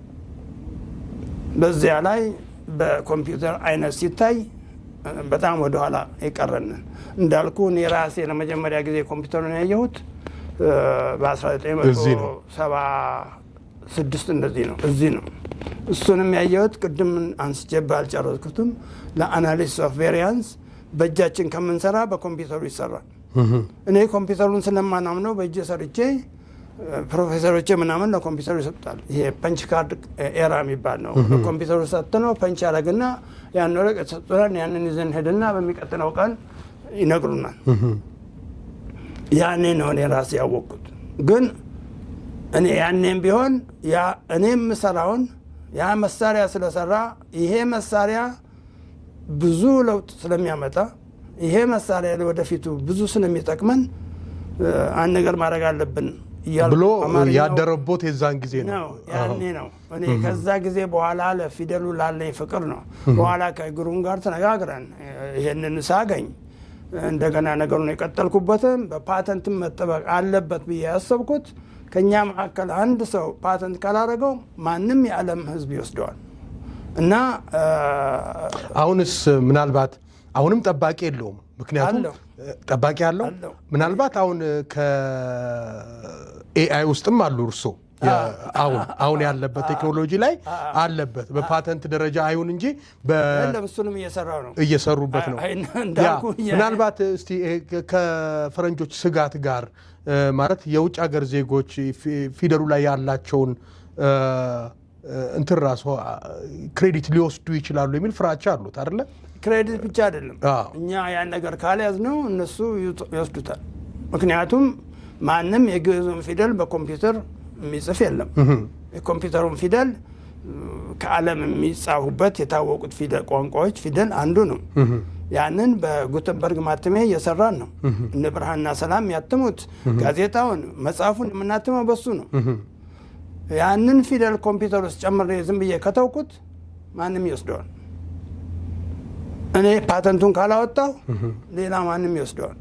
ስለዚህ የፓተንቱ ትልቁ ጥቅም በርሶ የፈጠራ ባለቤትነት ብቻ ሳይሆን ይሄንንም መብት ለማስጠበቅ ጭምር ነው ማለት ለማዳንም ነው። አድኛለሁም እና የሰራሁት እሱ ነው። 5 የሆነው በየጊዜው ማሻሽለዋል። ለምሳሌ የመጀመሪያውን ፓተንት ኢትዮጵያ ይሰጠኛል ስል ህጉ ወጣ በ1966 ፓተንቱ ይሰጡኛል ብዬ ስጠብቅ ያኔ የነበሩት የኢህአዴግ መንግስት ነው። ለሶፍትዌር ፓተንት አንሰጥም ብለው ነገሩኝ። ደብዳቤ ጻፉልኝ እና እኔ ከማንም ኢትዮጵያዊ ጋር ውድድር አልያዝኩም። እኔ ለአገሬ ብዬ ነው ሀገርን ለመጥቀም። እነሱ ደግሞ የታያቸው ይሄን ነገር ከሱ በናስተል እኛ በነፃ እንጠቀማለን ነው። ከኔ ያስተለው ከሌላው ማስጣል አይችልም። በዚያ ላይ አያዋጣም። ኮምፒውተር ብዙ ለውጥ እንደሚያመጣን ያውቃለሁ። ለምሳሌ አበራ ሞላ የሚለው ዊኪፒዲያ ላይ ጽፌዋለሁ። የዛሬ ስንት ለወደፊቱ ኮምፒውተሩ ያናግረናል፣ ለወደፊቱ ምንጽፈውን ያነባል ምናምን ብዬ ጽፌያለሁ። እስቲ ስለሱ ነገር ይንገሩኝ። ዓለም ላይ እንደ ወደ ተመልካቹ ማወቅ ስላለባቸው ነውና ዓለም ላይ አሉ ከተባሉ ሳይንቲስቶች ስም ጎራ የርሶም እንግዲህ ኢትዮጵያውያኑ በጣም የምናከብሮት በተለይ በዚህ በዴንቨር ያለን ሰዎች በቅርበት እናውቆታልና የታላቁን ዶክተር አበራ ስም በዛ ተካቷልና በምን ምክንያት ነው እዛ ላይ ሊካተት የቻለው ከዓለም ታዋቂ ሳይንቲስቶች ጋር? እንግዲህ ብዙ የሰራቸው አሉ እና አንዱ ይሄ ነው። ሌላው ራሱ በእንስሳት ሕክምና በዓለም ላይ ወደ 10% ጥጆች ይሞታሉ። ምክንያቱም በዓለም ላይ እነዛ ጥጆች የሚሞቱት እንደተወለዱ እንገር ካላገኙ ያ እንገር የበሽታ መከላከያቸው ነው። ከቆዩ ኢሚኖግሎቡሊን የሚባለው የበሽታ መከላከያ ምግብ ነው እንጂ የሚሆነው ኢሚኖግሎቡሊን አይሆንም። እንደተወለዱ ያን ከጠጡ ደማቸው ውስጥ ይገባል እና ያ ነው ከበሽታ የሚከላከላቸው። ያንን በቂ መጠን ያልጠጡ ለምሳሌ እስከ 4 ሊትር በአንድ ጊዜ ያልጠጡ በቂ መድን የላቸው። ስለዚህ ብዙዎቹ ይሞታሉ፣ ግን አንዳንዶቹ ደግሞ ታክመው ይድናሉ። ከ20 እስከ 30 የሚሆኑ ታክመው ይድናሉ። አንድ 10% የሚሆኑት 10% የሚሆኑት ይሞታሉ። እኔ በፈጠርኩት ዘዴ ያ ኢሚኖግሎቡሊን ጥጆቹ ሳይወዱ ጥጆቹ ሳይቆዩ በአንድ ጊዜ የሚሰጥበትን ነው። ምንድን ያደረኩት? አንድ ጋለን እንገር ወስጄ በአንድ ደቂቃ በአፋቸው ጨምሬ እንቆርቁሬ ጨጓራቸው ውስጥ ጨምራለሁ እና ያንን እንደዚህ ያደርጋለሁ ስል የለም ዓለም ያውቀዋል። ጥጃ ሲጠባ ወተት አንጀት ውስጥ ነው የሚገባው፣ ጨጓራ ውስጥ አይገባም። ሳር መቀንጠስ እስኪጀምር ያ ነው አሉኝ። ሞክራቸዋለሁ። አልሞከርንም። ይሄን ነገር እንግዲያውስ አንተ ሞክረው ተብዬ ያው ብዙ ጊዜ ፈይቶብኝ ፎርት ኮሊንስ ዙሪያ የዞርኩ ወተቱን ሰብስቤ እንደገና አንድ ላይ አድርጌው አንድ አይነት እንዲሆን ጀምሬ ስጀምር ወደ መካከል ስደርስ 2-3 ጥጃ አልጠባ እያለኝ በጡጦ ማጥባት አለብኝ። በጡጦ ያንኑ መጠጥ ያንኑ እንገር ማጠጣት አለብኝ። ሌላውን በቲዩብ አጠጣለሁ እና መካከሉ በጡጦ የሚጠጡት እምቢ እያሉኝ ያልቃል እንገሩ። እንደገና ሌላ እንገር ሰብስቤ ሌላ እንትሰራ ፍዳያን አይቼ ነው ያን ጨረስኩ። መፈለጉ ራሱ እንገሩን መፈለጉ በራሱ አድካሚ ይመስለኛል ነው። እንደገና መበጥበጥ አለብኝ እና እንደምንም ያንን ጨረስኩ እና ሳስተያየው ሁለቱም አንድ ነው። ስለዚህ ጥጃው እንዲጠባ ብታረግ የሚጠባውን አታውቅም። አንዳንዱ አይጠባም። የሚሞተው አንዱ ለዚህ ነው። አንዳንዱ እናትየዎቹ ምጥ ይዟቸው አይነሱም ከምጥ ድካም የተነሳ። አንዳንዶቹ ወተቱ ቀደም ብሎ ይፈሳል እና ብዙ ችግር አለ። ያም ሆነ አሁን ያንን ተውና ጥጃው እንደተወለደ እንገሩን ያስቀመጣችሁትን ፍሪዝ ማድረግ ይቻላል እና ያንን አሞቃችሁ እንትን በሉ አልኩ፣ ስጡ አልኩ። ያ በዛ የተነሳ 10% ጥጃ በዓለም ላይ ማዳን ቻልኩ። ሌላ ቀደም ብሎ የሚያልቀው እኛ ሀገር እንዲያውም ብዙ ነው፣ ወደ 20% ያልቃል። እና እንግዲህ አሁን አስበው ይህን ያደረኩት ወደ በ76 እንደዚህ ግድም ነው፣ 77 ኦልሬዲ እንደዛ ግድም ነው። እና ወሬው ተዛምቷል፣ እናውቃለን። ይሄ ሁሉ እያለቀ ይሄ ዘዴ ከተገኘ ተብሎ ተጀምሯል። እና ቅድም እንዳልኩት እንበል አንድ ጥጃ $200 ያወጣል ብንል በዓለም ላይ ያለውን 1 ሚሊዮን 10% ወደ ስታባዛው የኢትዮጵያ ሕዝብ ያህል ነው። ወደ 100 ሚሊዮን ያህል የሚሆን ነው። ኢትዮጵያ ትንሽ በዛ ይላል።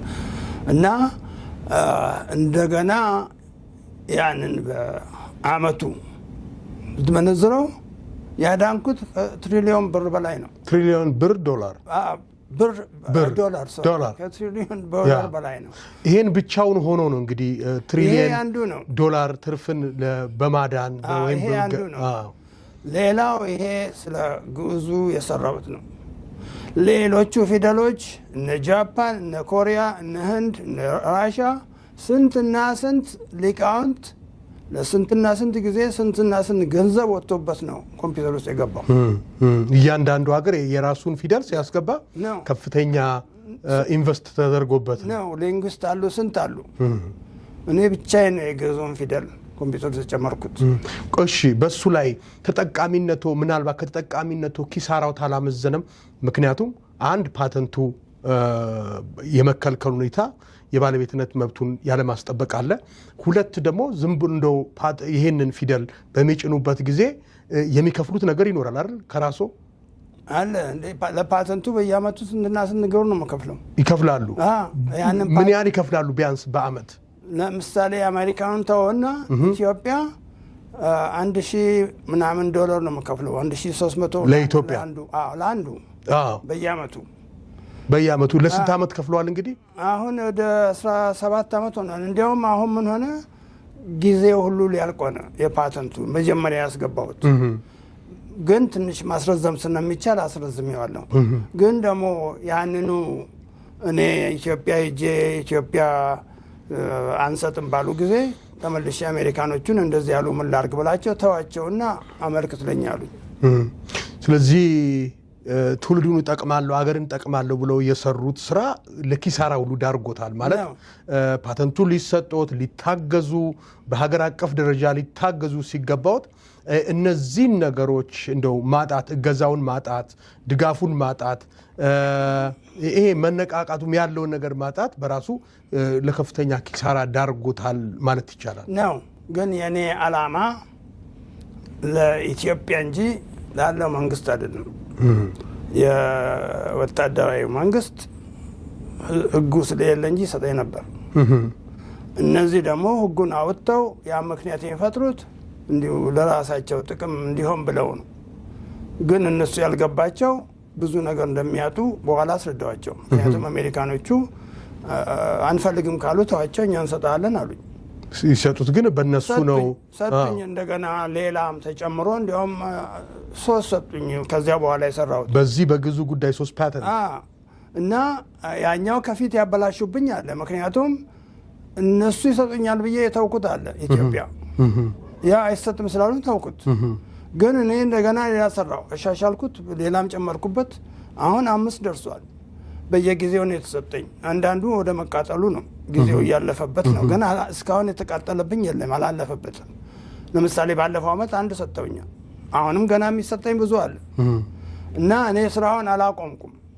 እኔ ለአሁን መንግስት ለአሁን ህዝብ አይደለም፣ የጥንቱ ፊደል የጥንቱ ህዝብ የደከመበት ነው። ያ ባህሉን ይሄ ምንድነው የሚባለው ኢትዮጵያዊነቱን ቅርጹን የፊደል ቅርጹን ጠብቆ ለትውልድ እንዲሻገር ከመሻትም ነው ማለት ነው። ግን እንትን ያደረኩት ለምሳሌ ፊደሉን ፓተንት ማድረግ ይችል ነበር። ፊደሉን ፓተንት ማድረግ ያልፈለግኩት ወጪ ይጨምራል። ስለዚህ ፊደሉ ፓተንት መሆን የለበትም ብዬ ትቼው አሁን ማንም ፓተንቱ ማድረግ አይችልም። ፊደሉን አይደለም ፓተንት ያደረኩት አከታተቡን ነው፣ አጻጻፉን ነው። የቅድሙን ስህተቱ የነበረውን ስህተት በታረመ ነገር ስለሆነ አሁን የሚጠቀመው ሙሉ በሙሉ ማለት የሚቻለው ቅድስት ቤተክርስቲያንም የምትጠቀማቸው መጽሐፍቶች እንደዚህ ድርሳናት እነዚህ ሁሉ በዛ ግዕዝ ትክክለኛ ኦሪጂናል በሆነ በግዕዝ ቃሉ ስለሚጠቀሙ ሌላውን ማህበረሰብ የሚጠቀመው ያንን ስለሆነ ምናልባት አስጠብቀዋል ብዬ አስባለሁ። እኔም እርሶን በኮምፒውተሩም ዘርፍ አዘምነውታልም ማለት ይቻላል። ጠብቆ ግን ዘምኗል፣ የተቀላጠፈ እንዲሆን አድርገዋል ማለት ይችላለሁ። ነው እንግዲህ ቁም ነገሩ ሌላ ሰንበል ቻይና ቢወስደው እኛ ቀድሞ ቻይና ቢያወጣ ለዛ ነገር ለቻይና መንግስት መክፈል አለብን። አሜሪካ ቢያወጣ ለአሜሪካ መንግስት መክፈል አለብን። ምክንያቱም ፓተንት ጥቅሙ ይሄ ነው። ፓተንት ሲሰጡ ለፓተንቱ ደግሞ እነሱ ያገኛሉ። ከመንግስትም ሌላ ብዙውን ጊዜ ፓተንቱን መጠቀም ይፈልጉ ራሱ ፓተንቱን ካለው ሰው ጋር ተወዳድረው ላይሰንስ ወስደው መስራት ይችላሉ። እና አንድ ጉግል ካምፓኒ ልጠቀመው ቢል ያንን ነገር መጠቀም ይችላል። ግን ለእኔ የሚከፍለው 5% አለው ከሚያገኘው አመታዊ የሚሆን ምንም ገቢ 5%ቱ ለእኔ ይሰጣል። እኔ ያለን ያድል የፈለግኩት ለኢትዮጵያ ነው። ቀጥታ ኢትዮጵያ ገቢው እንድታገኝ ነበር። በዚያ ላይ እዚህ ነገር ላይ እንዲጨምሩ ነው። ኢትዮጵያኖች ይህን ሪሰርች መቀጠል አለባቸው። በጣም ባለማወቅ ብዙ ተጎድቷል ማለት ነው። ያንን ብነግራቸው አይገባቸውም። ለአንዱ ብነግረው የሚቀጥለው ይህንን ግን በቀጥታ ለማስረዳት ሞክረዋል። ኢትዮጵያ ከእንዲህ አይነት ነገር ላይ ገቢ ታገኛለች። ምክንያቱም የማያልቅ ዘላለማዊ የሆነ ድፍድፍ በሉት ነዳጅ በሉት ይሄ ራሱ በየአመቱ ማንኛውም ካምፓኒ በተጠቀመው ቁጥር ከየካምፓኒው ላይ በሚያገኙት ፐርሰንታጅ ገቢ ወደ ኢትዮጵያ ቢሆን ይሄ ራሱ ለትውልድም ለአገርም የሚጠቅም የሆነ የማያልቅ ነዳጅ ነው ብዬ አስብ ነበር። አሁንም እንዲሁ አንዳንዱም መጥፎ ወሬውን አወራሁ እንጂ የተባበሩኝ የረዱኝ ብዙ ጓደኞችም ብዙም የኢትዮጵያ መንግስት ረድቶኛል። አሁን ለምሳሌ በቅርቡ ሄጄ ይህን ነገር እንዴት ነው ምን ደረሰ ብዬ ስጠይቅ ጠቅላይ ሚኒስትሩ ከሚንት ጋር ስላሉኝ ሚኒስትሪ ኦፍ ኢኖቬሽን ቴክኖሎጂ እና እሺ ብዬ መጀመሪያ ዶክተር ጌታሁን ጋር ጀመርኩ። ትንሽ ቆይተው ሄዱ። በኋላ ፕሮፌሰር ናቸው ዶክተር አብርሃም ጋር ደግሞ በጀመር እሳቸውም አንዴ መከላከያ ሚኒስቴር አንዴ ትግራይ ገዢ ሆነው ምንም ሳይሰሩ ሄዱ። በመጨረሻው ክቡር ዶክተር በለጠ ሞላን አገኘ። እሳቸው ተቀብለውኝ ኮሚቴ አቋቁመው ያ ኮሚቴ አይቶት ከልዩ ልዩ መስሪያ ቤት የተውጣጡ ሰዎች አይተውት ይሄ በጣም ጥሩ ነው ብለው የሰራሁትን ጥቅም ላይ እናዋላለን ብለው ያንን ነገር አሁን ወደ ትምህርት ሚኒስቴር ዞሮ እየረዱኝ ነው። ገና አንዳንድ ነገር አላለቀም። በጣም ጥሩ። ስለዚህ ያን ያህል አላገኘሁበትም እንጂ እኔ እንደዚህም ሆኖ ደግሞ የሸጥኩት አለ። ለምሳሌ ዴንቨር ያላችሁ ሰዎች ብዙዎቻችሁ በተለይ ግዕዝ ኤዲቱን ገዝታችኋል። ግዕዝ ኤዲት የምለው ይሄ ለምሳሌ ተነስ የሚል መጽሐፍ ዶክተር ላይኩን አሁን አርፈዋል። ዶክተር ላይኩን ብርሃኑ የሰሩት ነው። ሰውየው አጻጻፉን ተምረው ራሱ መጽሐፉን ሰርተው ይሄ በእርሶ ነው በእኔ የተጻፈ ነው። ይሄ ምስጋናው ለእኔ ነው። እርሶ ባዘጋጁት ብዙ መጽሐፎች ውስጥ ምስጋና ያቀረቡልኝ አሉ። አሁን ይሄንን መጽሐፍ እስኪ እንደዚህ ያዙሩት። በግዕዝ ኤዲት ነው። ቀዳማዊ ኃይለ ሥላሴ ዩኒቨርሲቲ ታሪክ የከፍተኛ ትምህርት መቋቋምና መስፋፋት ጉዞ በኢትዮጵያ አክሊሉ ሀብቱ ነው። ዶክተር አክሊሉ ሀብቴ ናቸው የጻፉት። የአዲስ አበባ ዩኒቨርሲቲ ፕሬዚዳንት ይህን የጻፉት በግዕዝ ኤዲት ነው። በግዕዝ ኤዲት ፊደል፣ በግዕዝ ኤዲት አፕሊኬሽን። ይህንን ስሸጥ ነበር $49 እና ብዙ ሰው ገዝቶኛል። ብዙ አሉ የተጻፉ። ይሄን አንዱ ያቀረብኩት የግዕዝ ፊደላችን ዝም ብሎ ከየትም የመጣ ሳይሆን ይሄ ለምሳሌ መጽሐፈ ቁርአን ነው። መጽሐፈ ቁርአን ነው። ቅዱስ ቁርአን እና ቅዱስ ቁርአን ይቀርታል። ቅዱስ ቁርአን ላይም የተጻፈው ራሱ በርሶ በግዕዝ ፊደል የለም፣ በእኔ አይደለም። ይሄ ግን ኦሪጂናሉ የግዕዝ ፊደል ቁጥሩ ምዕራፍ ብሎ ግዕዝ ወርድ ነው። ሁሉም ድሮ ያለውን ፊደል ነው ጨምሬ ወደ ኮምፒውተር ያዞርኩት። ብዙ ሰዎች መጽሐፍ ጽፈውበታል፣ ብዙ ስራ ተሰርቶበታል። ያንን ለማለት ያህል ነው። እና ወደ ጠየቀኝ ጥያቄ እንመለስና ይሄን አሳይቻለሁ። የቅድሙን አየሁት። እሱ ምናልባት ለተመልካቾቻችን በዩቲዩብ ለሚመለከቱት እንደው ካሜራ ላይ ግልጽ ስለማይሆን ፎቶ አነሳውና ስክሪን ላይ እንዲመለከቱት እናደርጋለን። ይሄኛው ለምሳሌ በእንትን የተሰራ ነው። የመጀመሪያው አያና ብሩ የሰሩትን ፊደል አይነት ኮምፒውተር ውስጥ ያስገቡ ናቸው። አንድ 12 ይሆናሉ። እኔ ይሄንን ስለማልፈልገው ነው አቁሙ ያልኩት። ይሄን የሰሩ ግን አሁን ይሄኛው ማነው ስሙ ተክለማርያም ኃይሌ ነው። 196 ፊደል አለው። የታይፕራይተር ፊደል ነው። ይሄኑ ታይፕራይተር አሻሽለው የአሁኑ ፊደል የወደፊቱ ፊደል የድሮ ፊደል ብለው ይሄ ያው የተቀነሰ ነው። አንድ ሀ ነው ያለው። አንድ የሆኑ ሀዎች አንጠቀማቸው ለምን 3 ሀ ምን ያደርጋል በሚል ይሄ ሀመሮ ሀ ሌላውንም ሀ ምናምን ይሄኛው ምንድነው እሱንም ሀ አውጥተዋል እና ኦንሊ አንደኛውን ሀ ነው የተጠቀሙት ነው። ግን ይሄ የትም አያደርሰንም። ቅጥልጥል ሰም ተቀንሷል፣ እንዲቀነስ ነው። ስለዚህ ታይፕራይተሩ ላይ ያሉት እነዚህ ፊደሎች ብቻ ነበሩ ነው። ይሄን አሁን ያወጣው ሰምና ወርቅ መጽሔት ጥር 1980 ዓመተ ምህረት ነው። 80 በኢትዮጵያ አቆጣጠር። በኢትዮጵያ አቆጣጠር እና እኔ ቀደም ብዬ ሰርቼዋለሁ ትክክለኛውን ፊደል። እነዚህ ስላስቸገሩኝ ነው ይሄንን ተው ብዬ የጻፍኩት። ተውት። እነዚህ ተውታል። ከነሱ ኋላ የመጡ ከነሱ ኋላ የሰራ በተለይ አንዱ እንደነሱ የኢንጂነር አያና ብሩን ፊደል ሰራው ሳይሆን ኢትዮፒኩን ሰራው እያለ ያስቸገረኝ አንሰዋል። አሁን ያ ያስቸገረኝ ምንድነው? እኔ ግዕዙን ለዩኒኮድ ስጥ ይህንን ፊደል 480 ያለውን በ1989 ነው የሰጠሁት። እነዚህ ዩኒኮድ ሲቋቋም ይሄ ገና አሁን ነው የኔ ነው እያለ አይደለም፣ ያን የሆኑ ነው በ1981 እኔ ያንን 89 ኦልሬዲ እሱ ያን የሆኑ የኢትዮፒክም ፊደል ሰራው እያለ ያወራል።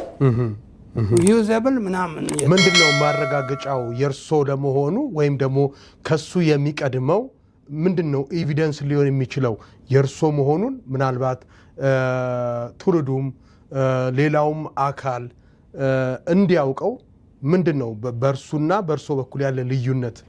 እንደነገርኩ እኔ ቀደም ብዬ ነገሩን ገዝቼ ካምፓኒው ገዝቼ በዚህ ፊደል የተጠቀምኩት ብዙ ሰው ያውቀዋል። እንደገና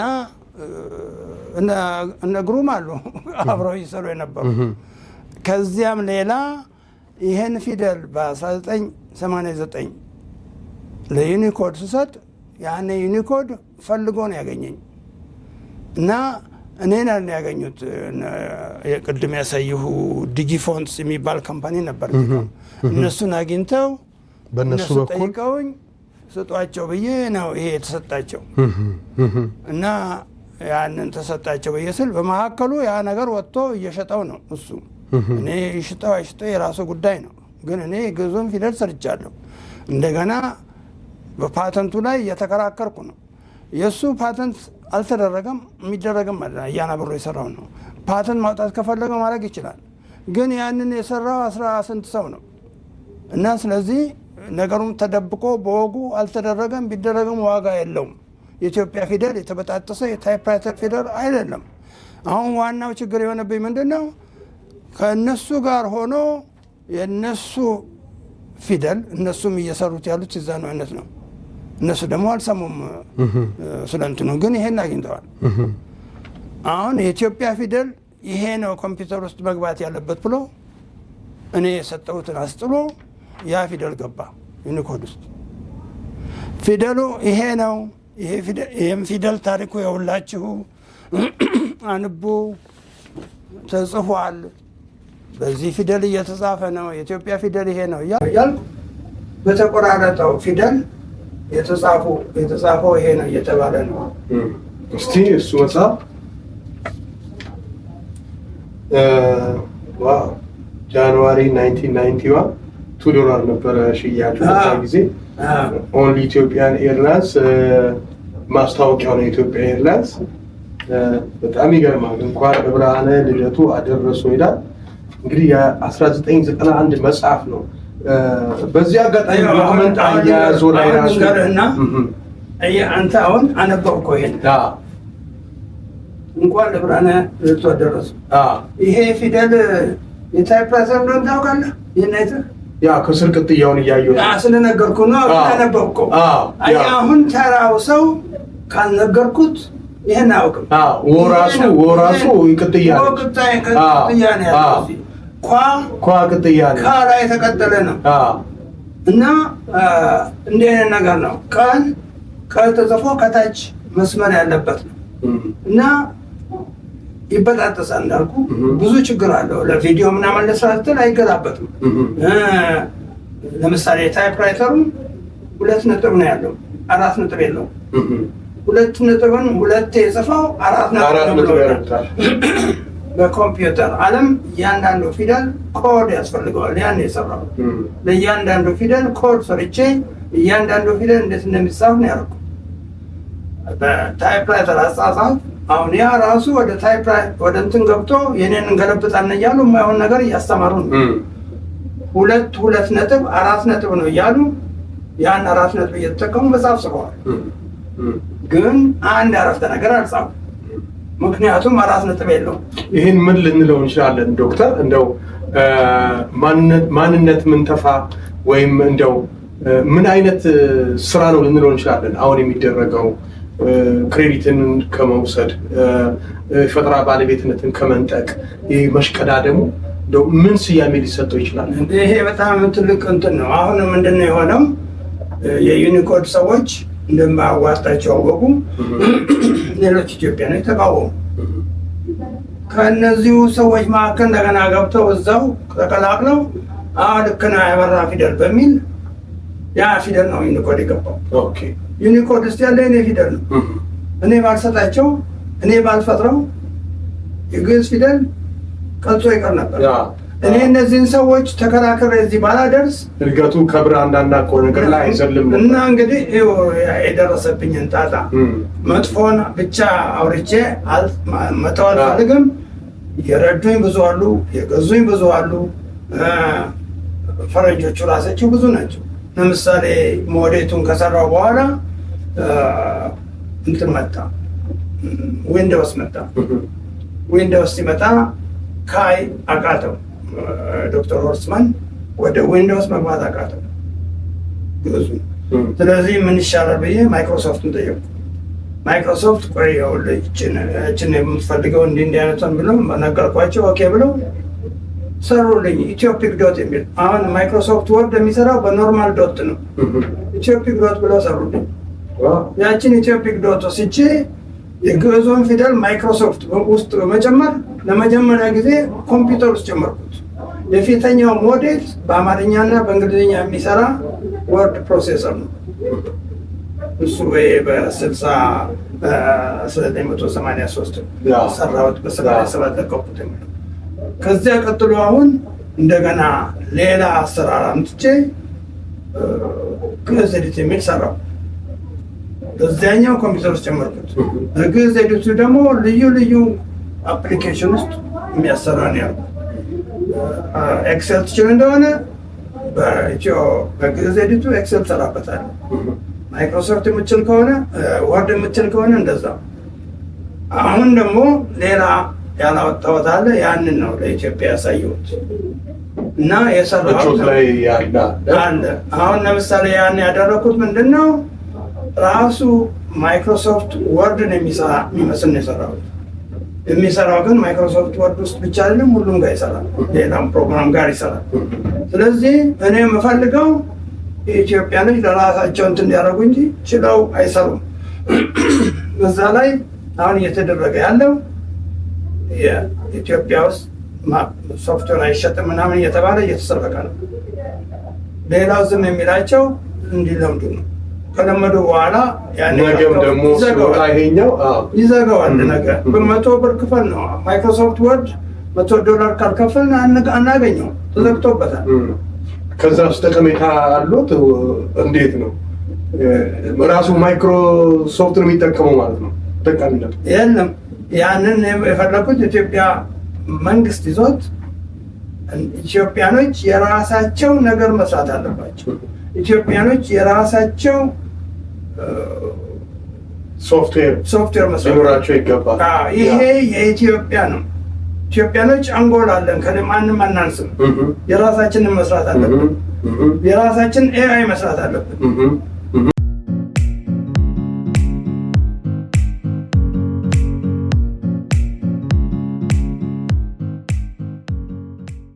በድጋሚ የምንገኘው በዶርዜው ቲዩብ ላይ ነው። ከዛሬ እንግዳችን ባለ ምጡቅ አእምሮ ታላቁ ዶክተር አበራ ሞላ በዶርዜው ቲዩብ እንግዳችን ናቸው። እንግዲህ ተዘርዝሮ የማያልቅ በጣም ባለ ብዙ የአእምሮ ባለቤት ናቸው። ትውልዱ ሊያውቅ ይገባል። ትውልዱ መከበር ያለበትን ሰው ማክበር መቻል አለበት። የምንጠቀማቸውን ነገሮች በነማን አስተዋጽኦ ተዘጋጁልን የሚሉትንም ትውልዱ ማወቅ አለበት። ምክንያቱም ለእኛ ህይወትን አቅላይ የሆኑ ነገሮችን እንዲህ የተማሩ ምሁራኖች ባቀረቡልን ቁጥር ምሁራኖች ደግሞ ቢያንስ እንኳን በክብር ጉዳይ መጠቀም አለባቸው፣ በእውቅና ደረጃ መጠቀም አለባቸው። በባለቤትነት በፈጠራ ባለቤትነትም ደግሞ መብታቸው ሊጠበቅ ይገባል እና ይሄ ትውልዱ ካለማወቅና አንዳንድ ጊዜ ደግሞ ይፋ ካለመውጣት በብዙ መንገድ ተጎጂ ሲሆኑ እናያለን እና ለሀገር የሚሰሩ ለሀገር የሚለፉ ለትውልድ የሚያስቡ ዘመን ተሻጋሪ የሆነ ህልማቸውን በትውልዱ ላይ እያሳረፉ ላሉ ምሁራኖች ክብር ለነሱ ይሁን እያልን ቆይታችን በድጋሚ እናደርጋለን። በነገራችን ላይ 5-6 ሰዓት አይበቃም። ከዶክተር አበራ ሞላ ጋር አበራ ሞላ ጋር ይሄ 6-7-8 ሰዓት አይበቃንም እና በሚቀጥለው ቀጣይ ኤፒሶዱን ይዘን ይቀርባለን። ግን ለአሁን ደግሞ ጥያቄ ስላለኝ ምናልባት ከፓተንቱ ጋር በተያያዘ ያው በማስረጃ እዚህ ቦታ ላይ ምን ያህል ፓተንት አሎት የሚለውን ለእናንተም የምናሳይ ይሆናል። በድጋሚ ዶክተር ቆንጆ ቆይታ እያደረግን እንደሆነ ይሰማኛል፣ ከሙቀቱ በስተቀር። ዛሬ ሙቀት ተለቆብናል። ኦፊሱን የምጠይቅ ነው የሚሆነው፣ ምክንያቱም ቅዳሜ እና እሁድ ዊኬንዶች ብዙ የቀረጻ ጊዜዎች ስለሆኑ እንደዚህ አይነት ነገሮችን ቀጣይ እንዲስተካከሉ ጠይቃለሁ። ለዛሬ ግን ይቅርታ ነው። አሁን ግን ምን ያህል በእጆት አሁን በፓተንት ደረጃ የተሰጡት ምን ያህል ፓተንት አለ? ምናልባት ያሉትን ፓተንቶች ለተመልካቾች ብናሳያቸው ፓተንት ምን ይመስላል የሚለውንም ማወቅ ያለባቸው ማያውቁ ሰዎች አሉ። ፓተንት እንደው ምን አይነት ነገር ነው የሚሉም ሰዎች ስላሉ እና ምናልባት ምስክር ወረቀትን ዲፕሎማ ምናምን የሚሉትን እናውቃቸዋለን። ፓተንት ምንድን ነው የሚለውን ነገር ደግሞ አንድ ሰው ለፍቶ ደግሞ በራሱ ጥረት የሆነ ፈጠራን ፈጥሮ በፈጠራ ባለቤትነት እውቅና ሲሰጠው ፓተንቱ ምን ይመስላል የሚለውንም ተመልካቾቻችን እንዲያዩት ነው።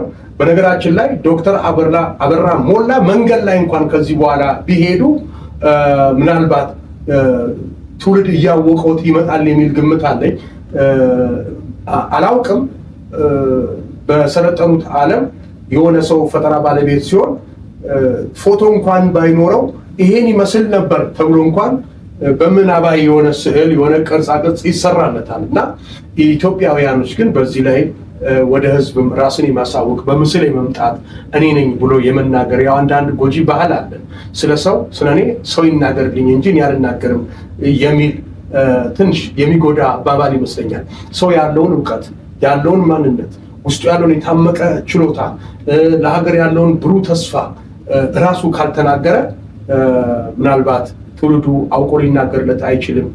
የሩጫ ዘመን ላይ ነን ብዬ አስባለሁ እና ይጎዳናል። እና ዶክተር አበራ ሞላ ግን አሁን ማን ይመስላሉ?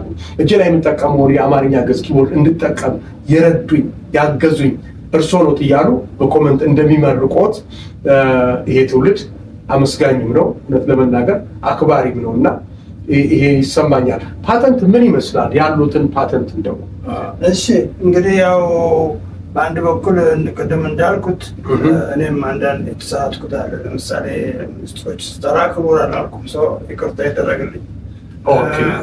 ከዚያም ሌላ ሶፍትዌርን የገዙኝ በየጊዜ አበረታቱኝ ያልኩት በተለይ ወንድሜ ጌታቸው ሞላ ብዙ ጊዜ ጀምሮ እየረዳኝ ነው። ታላቅ ወንድሜም እስኪያልፍ ድረስ በቅርቡ አርፏል። ዶክተር በቀለ ሞላ ብዙ ረድቶኛል።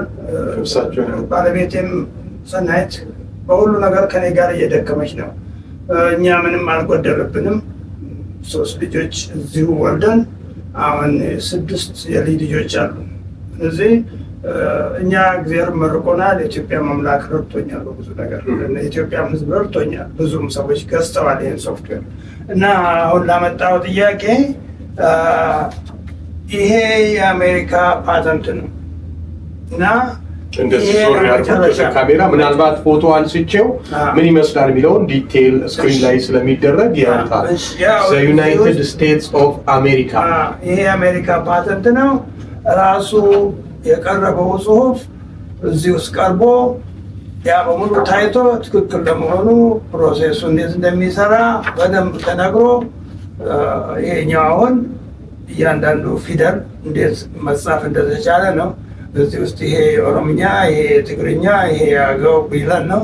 ሌሎቹ ግዕዝና አማርኛ ናቸው እና ይሄ እያንዳንዱ የገባበት ነው። ይሄ እያንዳንዱ የኢትዮጵያ ፊደል ተቀርጾ ትክክለኛው የገባበት ነው እና ያንን ይሄ ነው የተጠበቀው። ዋናው በዚህ ፓተንት ለምሳሌ ይሄኛው ማነው እሱ ፓተንት ቁጥር ሰውም ራሱ ኢንተርኔት ላይ ሄዶ ማግኘት ይቻላል። ይሄኛው ቁጥሩ 9,957 ነው። ስለዚህ የሆነ ሰው ሄዶ ጎግል ላይ 9,957 ቢቱ ብሎ ቢቱ አያስፈልግም። ይህን ቁጥር ቢያስገቡ ያገኙታል ማለት ነው እና ግን እምቢ ካለ ፓተንት ቢባል ይወጣል። የአሜሪካ መንግስት ላይ ባይወጣ ጉግል ያወጣዋል። ስለዚህ እንደገና አበራ ሞላ ማን ነው ተብሎ የአበራ ሞላ ፓተንት ማን ናቸው ቢል ያወጣዋል ዘርግፎ ፓተንቱ። ሰው ራሱ ማንበብ ይችላል እና አሁን እንግዲህ ብዙ ነገር እየቀለለ ነው እና ይሄኛው አሁን የሌሎቹ ፊደሎች ናቸው። እነዚህ የጉራጌኛው ምናምን ያልኳቸው ጉራጌኛ የተሰራው ፊደል የጉራጌኛ፣ የኦሮምኛ፣ ትግርኛ፣ ቤንች፣ ገሞጎፋ፣ ዳውሮ፣ ጉሙዝ፣ ጉራጌ እና ወደ 13 ናቸው እና እነዚህ በሙሉ ያውቀዋል፣ ኮምፒውተሩ ያውቀዋል የዓለም ሕዝብ። በተለይ አሁን ብዙ ኮምፒውተሮች ፊደሉን ስላላቸው ይታያል እና በተለይ ዩኒኮድ የጠቀመው የዓለም ፊደል በሙሉ ገባ። ስለዚህ ያንን ጽሁፍ ለማንበብ ያንን ነገር ለመጻፍ የሚያስፈልገው አሁን የፊደሉ ፋይል ብቻ ነው። የፊደሉ ፋይል ደግሞ ስለገባ ብዙውን ኮምፒውተር ተከፍቶ ብዙውን የእጅ ስልክ ተከፍቶ ማንበብ ይቻላል። ከሌለና ካልታየ ባዶ ሳጥን ሆኖ ይታያል። ያኔ አንዱ ፊደል መግባት አለበት እና ያው እኔም እንዲያውም አንዱ እዛ ላይ እንድታሳየ ያደረኩት ለመስሪያ ቤቶቹ ለምናምኖቹ ሁሉ ስሰጥ የነበረ ለአዲስ አበባ ዩኒቨርሲቲ ፕሬዚደንት፣ ለባህር ዳር ዩኒቨርሲቲ ፕሬዚደንት፣ ሌላ ቀርቶ አሜሪካን ኤምባሲ፣ የአሜሪካ የኢትዮጵያ ኤምባሲ ብዙ ቦታ እሰጣለሁ አሁን ይሄ እያንዳንዱ ፊደል እንዴት እንደሚጻፍ የቀረበ ነው። ስለዚህ ይሄ በፓተንት ተጽፏል። ቢና ኤን ተነክቶ ቢ ሲወጣ ፓተንት ውስጥ ያለ ነው። ይህንን እኔ ሰራው ብሎ የሌለ ነገር ወይ የሚቀጥለውን ቢሰራ ስለሚቀጥለው አይጨነቅም፣ ግን ሌላው እኔም ሰራው ብሎ ያቀርባል። አንዳንዱ ደግሞ ቀበጥ መስሪያ ቤቶች አሉ። ለምሳሌ ሌክሲ ሎጎስ ይባላል። በነፃ ሰጠን ይላሉ። 10 ዓመት ሆኖታል። ግን ትዝታን ጻፍ ቢባል አይሆንም። ቲና ዜ ለትና ዝ ስለተሰጠ እንደገና ዞር ብለው ለጽ የሰጡ እነ ማይክሮሶፍት ኤን እና ዋይ ወይም ጂ እና ዋይ ኝ ነው እያሉ ለኝ ጽፈውት፣ ግን ጂና ኤን ስትነካ ግን ይወጣል። እና ብዙ ችግር አለ እዚህ ውስጥ። እና ህዝቡ ማስተዋል አለበት፣ ፊደሉን ማስተዋል አለበት። ይሄ እዚህ ውስጥ የተገለጹ ናቸው። በየጊዜው ማስተምርበት አለኝ። አበራ ሞላ ዊኪፒዲያ የሚባለው ጋር ብዙ ጽፌ አለው። ይሄ የኢትዮጵያ ፓተንት ነው። ግን ኢትዮጵያ ያኔ ለእኔ ሊሰጡኝ በሚገባ ጊዜ አንሰጥም ስላሉ አሜሪካ ስለሰጠኝ መብት እንዳያጡ ኢትዮጵያ ላይ የሶፍትዌር ችግር እንዳይፈጠር እንደገና ነገሩ ገብቷቸው ፓተንት ሰጥቶኛል። ግን ይሄ ፓተንት የእነዚህን ነው እንጂ የራሱን አይደለም። እነዚህን እንዲሰጡ የተደረገው ምክንያቱም ያኔ የተወሰነው ኢትዮጵያን ጎድቷል። ቀድሞ ኢትዮጵያ ሰጥታ ቢሆን ኖሮ አሜሪካ ለኢትዮጵያ ድጋፍ ትሰጣለች እንጂ ኢትዮጵያ ለአሜሪካን ድጋፍ አትሰጥም ነበር። ስለዚህ የአሜሪካንን ድጋፍ ማጠናከሪያ ነው የጻፈችው እንጂ በራሱ አይደለም። እና ያን እንዳያደርጉ ያን እድል አጡ። እና እነሱ የመሰላቸው ሶፍትዌር ዝም ብሎ ምንም አይረባ ዕቃ ነው። ዛሬ ዓለምን እየቀየረ ያለው ኤአይ ሶፍትዌር ነው። በጊዜ ቀድሜ መናገሬ ለምን አንድ ነገር አይደረግም? እሱስ ባይሆን ከማን አንሰን ነው? እኛ ስንት ሺህ ዘመን ነፃነታችንን ጠብቀን የኖር ህዝቦች ነን እና እንደዚህ በቀላሉ መበገር የለብንም። ለምሳሌ እዚህ ጋር ሰይፉ አዳነች ብሻው የጻፈው የምኒልክ ጥላ የሚል መጽሐፍ ውስጥ ይህንን አወጥቷል። ጨጩ የሚለው ጨ 2 ቀለበት ነው፣ 3 ቀለበት የለውም። ተሳስተው ፊደሉን የሰሩ ሰዎች በተለይ አውሮፓውያን 3ኛ ቀለበት ጨምሩበት እንጂ ጨ የ3ቱ ባለ ቀለበት ነው። የ3ኛው ቀለበት የለውም። ማለኛው የለውም። ግዕዙ የግዕዝና የግዕዝ ጨና ጠ ልዩነቱ በ2 ቀለበት ነው። ሌላ ሁሉም አንድ ነው። ፊደሉን ሰው ማስተዋል አለበት። እንደገና ፊደል ይቆረጥ፣ ፊደል ይቀነስ፣ ያን እቃወማለሁ። ያ መጀመሪያ ዩኒኮድ እንደገና ካወቁ በኋላ ከሰሙ በኋላ ከነቁ በኋላ ዩኒኮድ የኔን ፊደል ሲጨምር እንደገና ይሄ ፊደል ሁሉ ስለበዛ መጽሐፍ ስለሚያስቸግረን ፊደል ይቀነስ የሚለዋሉ። የተቀነሰ ፊደል የጻፉ አሉ፣ በተቆረጠ ፊደል የጻፉ አሉ። ተው እያልኳቸው መፍትሄ አለ ነው። መፍጠር ይቻላል። መፍትሄ ግን ማስተካከል ይቻላል። ይቻላል። ፊደሉን አሁን በተለይ በኤአይ መቀየር እንችላለን። እና ግን ብዙ ፍዳ ደረሰብኝ። አሁን ይሄ የኢትዮጵያው ፊደል ስክሪኑ ላይ የምታየው ነው። የእኔ ፊደል ስክሪኑም እንትኑም አንድ ነው። እዚህ ጋር የምታየው ሀ ነው፣ እዛም ሀ የሚሆነው እና በደንብ ተስተካክሎ ያለ ነው። ይሄ ለኢትዮጵያ መንግስት ጻፍኩ ያልኩት ደብዳቤ ነው። ይህን ደብዳቤ ስጽፍ ብዙ ጭቃጭቀን ይሄ ነገር ትችላላችሁ ወይ ታከብራላችሁ ወይ መብቴን ብዬ ስጨቃጨቅ ከረሜ መጨረሻው ደብዳቤ ጻፍኩላቸው። ይሄ ነው ለአናቸው አቶ አበበ ሙሉነህ የጻፍኩት በግዕዝ የተጻፈ የመጀመሪያው ኢትዮጵያ የደረሰ ፊደል ነው እና ዊኪፒዲያ ላይ ወጥተው ማየት ይችላሉ። ለምሳሌ አበራ ሞላ የሚለው ዊኪፒዲያ ላይ እስከ 1800 ሪፈረንስ አለው። ዊኪፒዲያ ላይ ትልቁ ጽሁፍ አንዱ የኔ ነው፣ የአንድ ሰው ጽሁፍ እና አንዳንዶቹ ሄደው ሲያሻሽሉ፣ አንዳንዶቹ ሄደው ያበላሹታል። አንዳንዱ ሄዶ መረጃውን ያጠፋል። ለምሳሌ ኢትዮጵያ ቋንቋዎች ብዬ 84ቶቹን ቋንቋዎች ደርድሬያለሁ።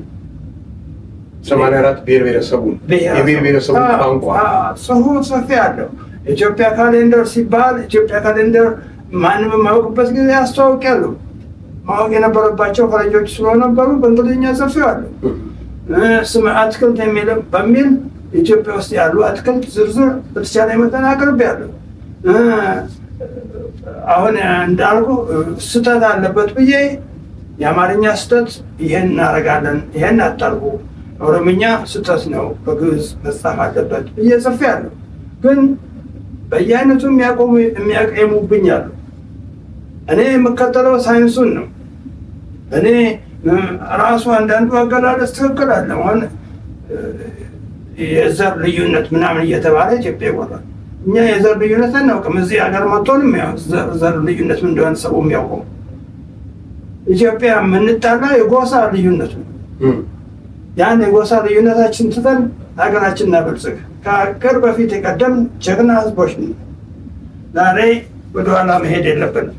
ያ ነው እና እንዳልከው ወሬው ብዙ ስለሆነ ሌላ ጊዜ እናወራለን። ምጠይቀኝ ወይም እንደ ነገር ካለ አልቋጨንም። ስላልቋጨን ገና ለሌላ ቀን እናስተላልፈዋለን ብዬ አስባለሁ። በተለይ እንግዲህ ስናገር ሌሎቻችሁ ያስቀየምኳቸው ካለ ትንሽ አንዳንድ ነገር ከሚገባው በላይ ተናገሬም ከሆነ ይቅርታ አድርጉ። ቆንጆ ነው ያወራ ነው። ያው ምንም ይሄን ያህል የገደፉ የቃላት የአንደበት ግድፈቶች የሉ። አይ ነው ስሜታዊ መሆን ይኖራል። ስሜታዊ በሀገር ጉዳይ ሀገር እንድታድግ ከመመኘት ሀሳብ እንዲሰማ በጎ ሀሳብ ስለሆነ ቆንጆ ራዕይ ስለሆነ ያ እንዲሰማ ከማለት ከስሜት የሚወጣ ነገር አለ። እያንዳንዱ ነገር ደግሞ በስሜታችን ልክ ካላስተናገድነው ደግሞ ጥሩ አይደለም። ምክንያቱም ስሜትህ ጮኸ አውራ እያለኝ ጩኸቴን በዝግታ ባወራው የስሜቴን ያህል ተች ላያደርግ ይችላል ማህበረሰቡን ጋር። ከዛ በመነሳት ነው ዶክተር ከልብ አድርጌ አመሰግናለሁ። ለዛሬ ቆይታችን ግን በቅርቡ እናደርገዋለን ብዬ አስባለሁ። በተለይ ከኤአይ ጋር ቀጣዩ የኤአይ እጣ ፈንታ ከኢትዮጵያ ጋር አያይዞ ኢትዮጵያ ምን አይነት የኤአይ ኢንዱስትሪን ትቀላቀላለች የሚለው ከእንደዚህ ሶፍትዌርን ከማበልጸግ ትልልቅ የኤአይን የሚስተካከሉ ሶፍትዌሮች ያስፈልጋሉ።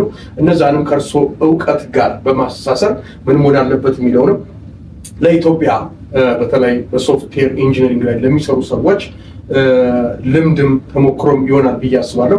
እርስዎ ከዘመን ቀድመው ከሆኑ ዘመን ቀድመው ለትውልድ ያስፈልጋል ያሉትን ነገር አበርክተዋል። ይኸው እየተጠቀምንበት ነው።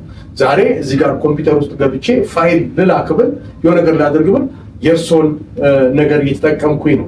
በሀሳብ ልለዋወጥ በአማርኛ እዚህ ጋር የምጽፋቸው አማርኛዎች ዛሬ እዛ ኮምፒውተር ላይ ልገልብጥ ብለው የእርሶ የእውቀት ማዕድን ነው እየተጋራ ያለሁት ብዬ አስባለሁ እና በደንብ ከልብ አድርጌ አመሰግናለሁ። በተለይ ለሀገር ስለሚያደርጉ ስለሚደክሙ፣ ስለ በጎ ህልሞ፣ ስለ መልካም ራዕዩ አገር እንድትሻገር እንድትበለጽግ እንድታድግ ከሚያደርጉት ነገር አንጻር እንጂ ሌላ ነገርም የለም። ብዙ ኢትዮጵያውያን በዚህ ሰዓት ይታዘበናል ብዬ አስባለሁ። እርሶ ኢትዮጵያ ያጣችሁ የእርሶን 5% ሚሊየን በቢሊየን የሚቆጠር ሰው ተጠቅሞ ምን ያህል ገንዘብ እንዳጣች ትውልዱ በጸጸት ውስጥ ለነገ መልካም ነገር የሚያስብ ይመስለኛል ብዬ አስባለሁ።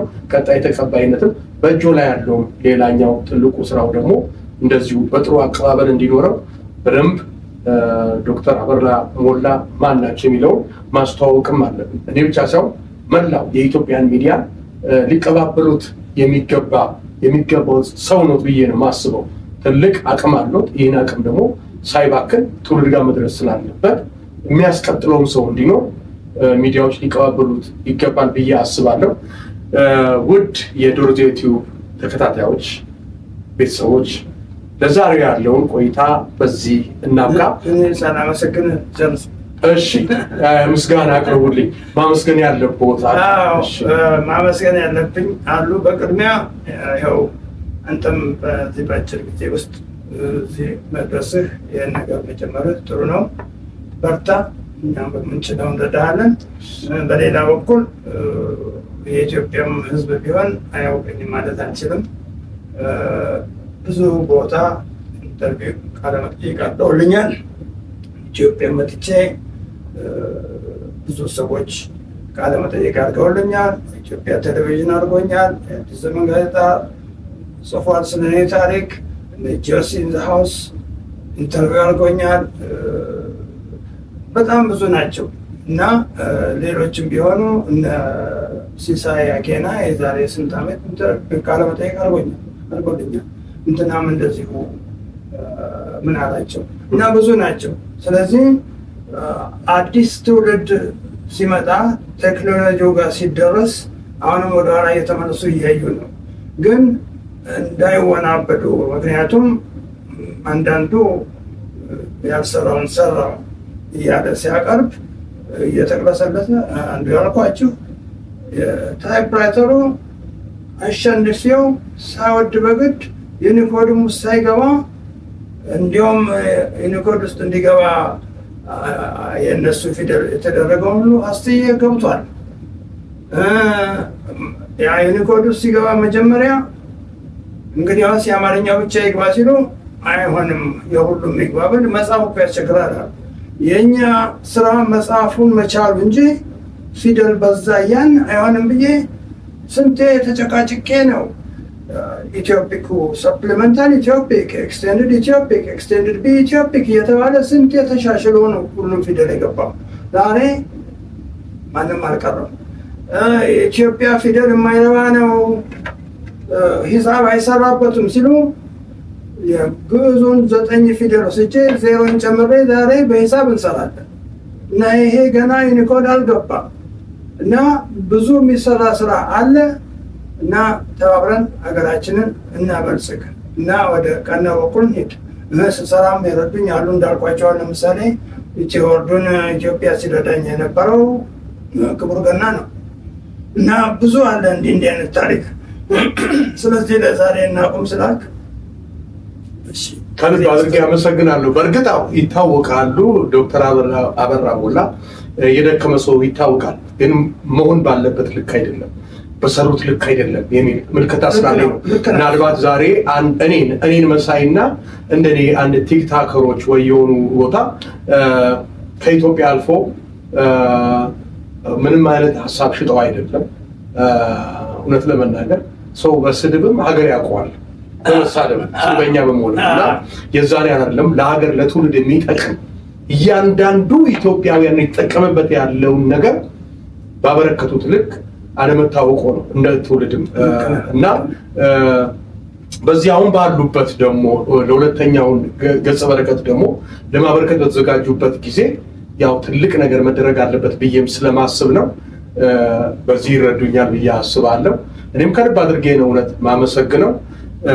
የዶርዜ ቲዩብ ቤተሰቦችም ቆንጆ ኮመንት በመጻፍ ለሀገር የሚጠቅም ለትውልድ የሚጠቅም እኔና እናንተ እንድንግባባ ሀሳባችን እንድንለዋወጥ ሀሳብ እንድንሻሻል ላደረጉ ዛሬ በኮምፒውተር የሚሆን በስልካችን ላይ የአማርኛ ግዕዝን የመጀመሪያውን ፊደል እንግዲህ የጫኑትና እንድንጠቀም ተጠቃሚ ያደረጉት ፓተንት በእጃቸው አለ። የባለቤትነት ምናልባት ትመለከታላችሁ። ፓተንት ምንድን ነው የሚለውን እያንዳንዱን በቪዲዮ እዚህ ጋር እናስቀምጣለን።